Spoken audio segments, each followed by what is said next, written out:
1960s, the American morning was defined by milk and cereal. And the two undisputed giants of the cereal world were Kellogg's and Post. Major news from the breakfast world. The Post Cereal Company has reportedly invented a shelf-stable fruit pastry breakfast product. No. Yeah. Boy. Hello everybody, welcome back to Screenstars. I'm here today to bring you my review for the 2024 Netflix comedy Unfrosted. The film is written and directed by Jerry Seinfeld, who also stars in the film, along with a star-studded cast of the likes of Christian Slater, Hugh Grant, give me a moment, we've got Amy Schumer, and many, many more. Right, okay, the film is set in the 1960s and it focuses on the cereal wars between Kellogg's and Post. Kellogg's is number one in the market for breakfast cereals. Post is a distant second, really. But they go head to head when the Post develops what appears to be a new cereal that we today know as a Pop-Tart. So they've developed something that they think is going to develop into the next big thing. Kellogg's then start panicking as try and develop their own. This kind of leads to all sorts of fun escapades. Essentially, this film is a comedic telling of how the Pop-Tart was invented.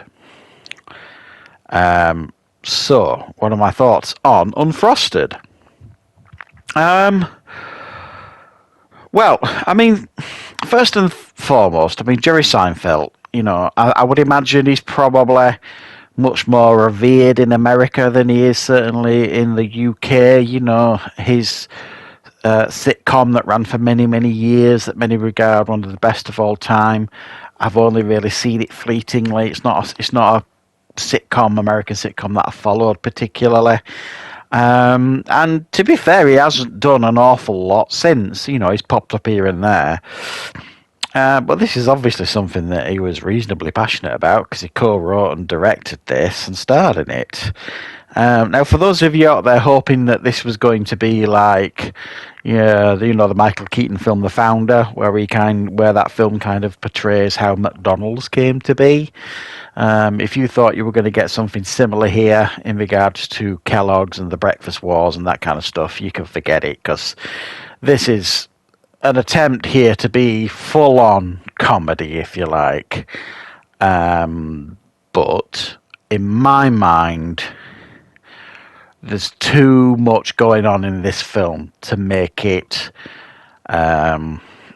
work. It feels very messy, the film, is the best way I could describe it. There are moments here.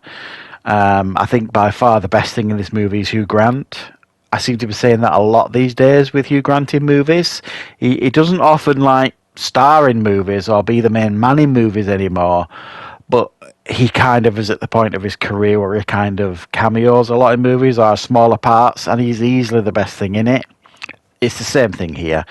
He essentially plays Tony the Tiger here, or the guy in Tony the Tiger costume. He's like an ex-serious actor playing Tony the Tiger that wants to be taken seriously.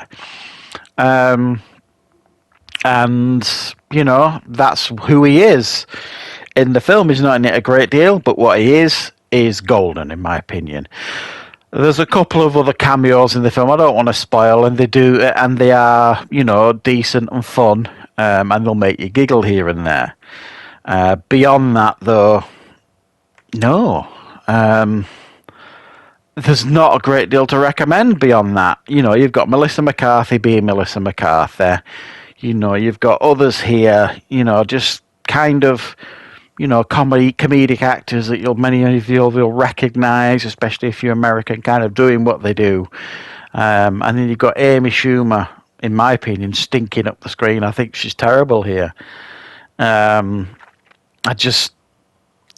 She plays like the head of Post, the other breakfast cereal company.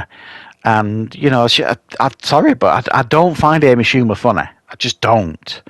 And she's not funny here either, as far as I'm concerned. And, you know, some of the stuff I think that they try and make funny, you know, like that they try and invent this breakfast cereal that kind of comes alive, and that's like a current joke that goes on throughout the movie, and you're just kind of like, well, it wasn't funny the first time you did it. I don't need you to keep trying to re-show the joke and make it funny.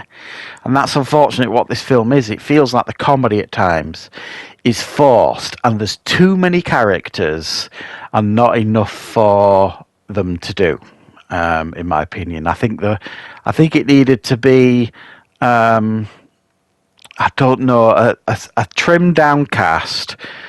Stop trying to put clever cameos in there, and make the film, if you like, easier to follow. Not that it's a complex film to follow, it's just there's so much going off in it. It just feels very messy is the best way I can describe this film. But it is watchable. It's definitely watchable. As comedies go, there are moments here that will make you smile and chuckle. I've no idea how true this is in regards to, this so-called war between Kellogg's and Post. Personally, I've never heard of Post. That doesn't mean they didn't exist. Obviously, I've heard of Kellogg's because we get a lot of Kellogg's breakfast cereals in the UK. And to be honest, I didn't even know they were American, Kellogg's. That's how much I know about breakfast cereals. So, yeah, if you're interested in how Pop-Tarts were developed and made, this might be the film for you. This might be your film of the year. If you're looking for a satirical take on, the breakfast cereal wars in the 60s, it's fine. There might be bits here that you're going to enjoy. For me, I found it all a little bit over the top, a little bit over silly at times, and for all the attempts at humour here, for every 10 gags it throws at you, maybe one of them hits, one of them sticks, one of them does its job. The rest, for me, either fell flat or just didn't have the desired effects, in my opinion. They just tried, in my opinion, to do far too much with this film and came up short. But, that's just me.